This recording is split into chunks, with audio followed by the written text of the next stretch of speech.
In 1728, enslaved African Pedro José leaped on top of a sword planted tip up on the ground of a plaza in the Portuguese city of Porto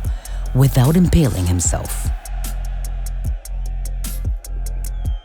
11 witnesses testified in 1689 that Antonio de Salinas, a free black fisherman from Cartagena in today's Colombia, survived the blow of a cannonball to his chest.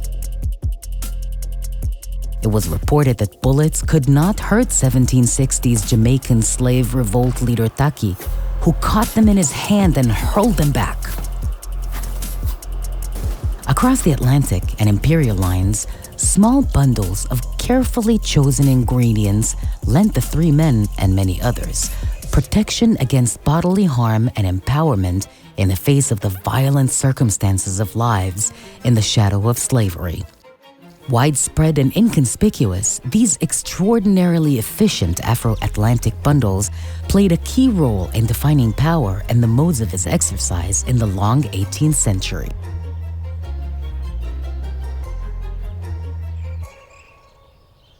My name is Cécile Fromont, and I'm a historian of the visual and material culture of Africa in an Atlantic perspective between 1500 and 1800. The extraordinarily efficient bundles and the spectacular demonstration of their efficacy allows me to write a spiritual and material history of power in the long 18th century. I was always fascinated by the traces of use on objects that you could see or you could touch with your fingers,